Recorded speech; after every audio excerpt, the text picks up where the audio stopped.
vamos falar sobre direitos e deveres para você, meu amigo consumidor, que de repente está com uma dívida, não sabe como se livrar dessa dívida, ou de repente você está pensando em comprar algo e de repente fala, olha, vou comprar, mas tem muita gente que compra e pensa em agir de má fé. Você tem os seus direitos, mas também tem os seus deveres. E toda terça-feira a gente recebe aqui no Jornalismo da Moleque FM o advogado Dr. Joaquim Pedro de Oliveira Volante, ele que é graduado em Direito pela Unipar, especialista em Direito Processual Penal e tem mestrado em Direito Processual e também da Cidadania. Doutor, mais uma vez, bem-vindo ao nosso jornalismo, um assunto pertinente, muito relevante para quem está nos acompanhando. Com certeza, Renato. Muito bom dia a você, ao João, a todos os colaboradores aqui da Rádio Moleque FM e a todos os nossos queridos ouvintes que estão nos acompanhando, tanto pela rádio como também pelas redes sociais. É uma dúvida muito comum, Renato, que ocorre entre as pessoas que não estão conseguindo pagar as suas contas, né? É saber sobre a prescrição dessas dívidas, né?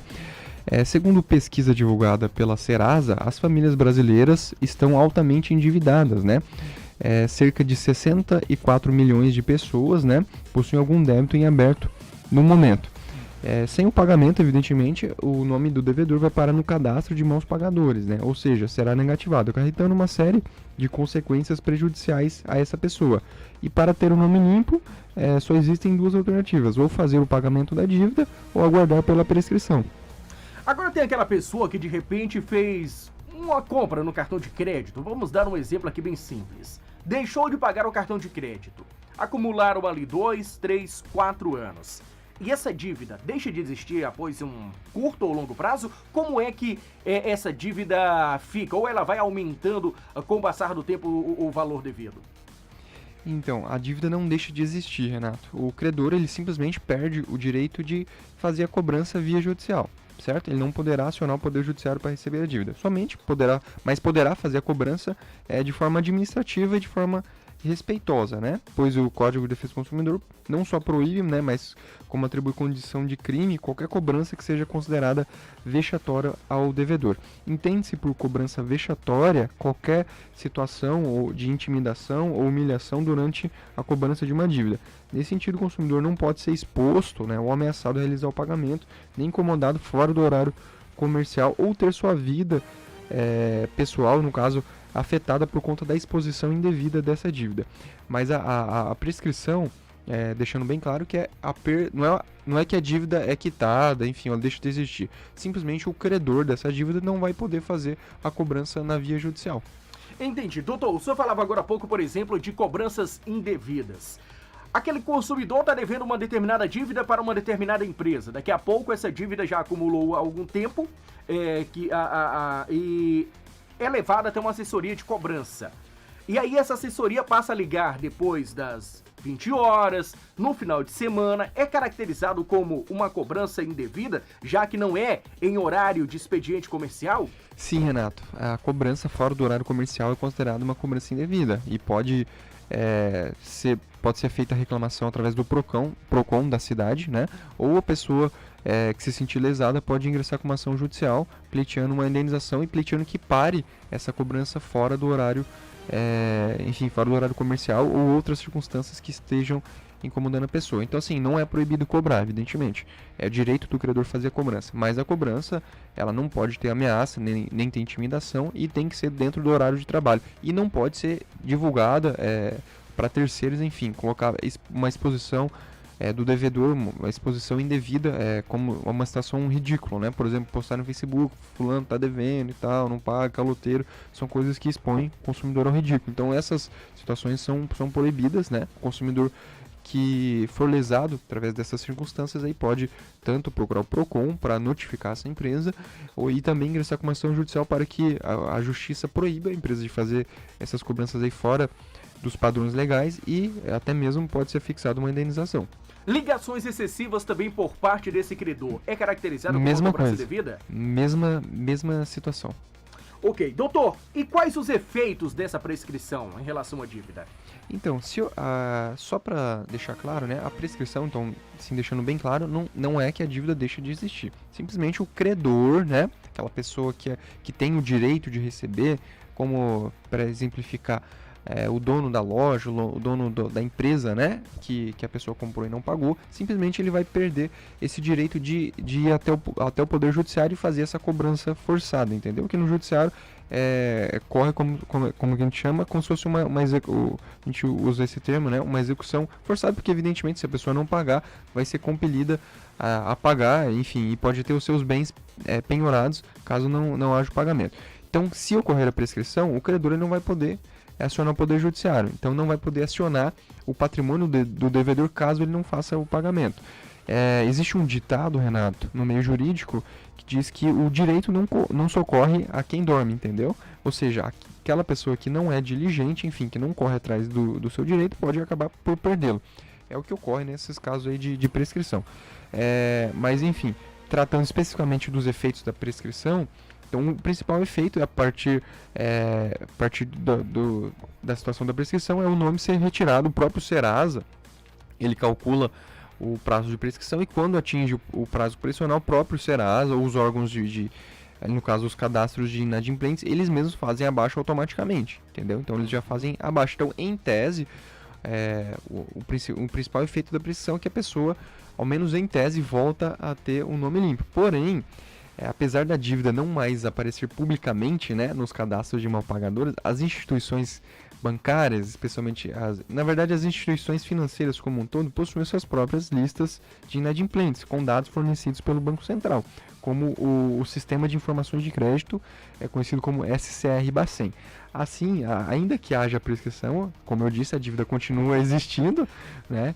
E enquanto não houver pagamento, dificilmente a pessoa vai conseguir contratar perante uma instituição financeira, entendeu? Porque ela possui esse cadastro interno. Entendi. Doutor, recentemente eu divulguei aqui, por exemplo, que foi até divulgado pela Boa Vista, eu divulguei essa pesquisa, que fala que no Brasil existem muitos inadimplentes que querem, porventura, negociar a sua dívida. Mas muitas empresas financeiras, às vezes, se negam a fazer uma negociação. Essa empresa que, porventura, tem algo a receber e está demonstrando ali nenhum interesse em negociar a dívida com a pessoa que está devendo, ela pode ser penalizada por demonstrar essa falta de interesse? Não pode ser penalizada. Não pode ser penalizada. O que o consumidor pode fazer é fazer uma proposta formal, certo? Seja por carta, por e-mail, por conversa de WhatsApp, fazer uma proposta formal. A minha dívida é tanto, proponho o pagamento da seguinte forma. Faz essa proposta formal. Caso a empresa não aceite, enfim, não manifeste nenhuma proposta, o consumidor ele pode ingressar na justiça. Existe uma previsão, uma alteração do Código de Defesa do Consumidor no ano passado, que chama, através da lei do superendividamento, em que o consumidor ele pode propor uma ação judicial de repactuação de dívidas. Então ele pega essa proposta formal, a qual a empresa, no caso a empresa credora, não se manifestou, leva até o Poder Judiciário e pede para que o juiz intime essa pessoa para que ela no caso intime a empresa credora para que ela se manifeste, enfim, apresente uma contraproposta, se ela aceita a proposta, se não, se apresente uma contraproposta, até para que chegue num acordo, né, sobre esse pagamento dessa dívida. Entendi. E falando de prazo, qual é o prazo para prescrição de uma dívida? Então, a prescrição está prevista na lei, especificamente no artigo 205 do Código Civil Brasileiro, tá? Existem diversos prazos de prescrição. Por exemplo, dívidas de contratos em serviços em geral, como água, luz, telefone, plano de saúde, cartão de crédito, prescrevem em 5 anos, segundo a lei. O prazo começa a contar a partir da data de vencimento. Porém, por exemplo, dívida de hotéis e restaurantes prescrevem em 1 ano. Já as dívidas referentes a aluguéis prescrevem em 3 anos. Então, assim, existem diferentes prazos de prescrição. E lembrando que o código diz que quando não há um prazo específico, prevalece o prazo geral, que é de 10 anos, entendeu? Que bom. Bom, doutor, tem o consumidor. Ele está com o nome sujo, mesmo depois da prescrição dessa dívida. Como é que esse consumidor agora deve se comportar diante desse cenário? Então, caso já tenha sido constatada a prescrição da dívida, mas o nome do devedor ainda permanece no cadastro de inadimplentes, né? Ou seja, no cadastro dos órgãos de proteção de crédito, o interessado pode fazer uma reclamação por escrito junto ao PROCON, que é o órgão fiscalizador, né, para que o PROCON notifique essa empresa para fazer a retirada.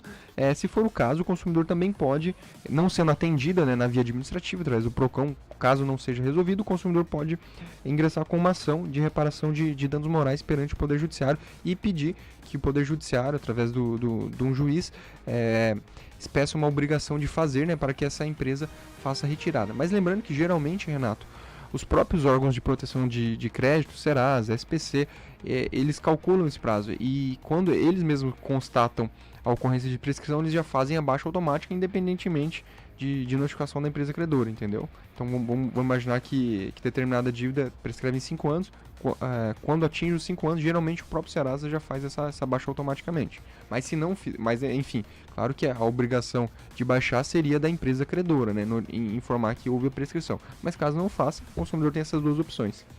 Bom, hoje falando sobre direitos e deveres com o Dr. Joaquim Pedro de Oliveira Volante, graduado em Direito pela Unipar, especialista em Direito Processual Penal e tem mestrando também em Direito Processual e da Cidadania. Doutor, obrigado por ter vindo ao nosso programa. Se tiver algo mais à vontade, fique à vontade, o tempo é todo seu. Renato, só dizer aqui que a melhor maneira é evitar a dívida, entendeu? A inadimplência pode ocorrer por uma série de fatores, né? Desde a falta de estrutura da vida financeira, por falta de planejamento, né, e organização, até a ocorrência de algum acontecimento inesperado, como a perda de emprego ou alguma situação envolvendo a saúde e a integridade física da pessoa. O fato é que evitar a dívida é uma atitude mais sábia do que esperar pela sua prescrição. Além de um processo demorado, a maioria das vezes não acontece, né, porque a prescrição, na maioria das vezes, as empresas correm atrás, como por exemplo, ingressam na justiça e tentam receber de maneiras judiciais, entendeu? O que pode ocasionar maiores transtornos para os consumidores. Então, assim, o que eu peço é que as pessoas busquem mais conhecimento através de aulas, enfim, de educação financeira.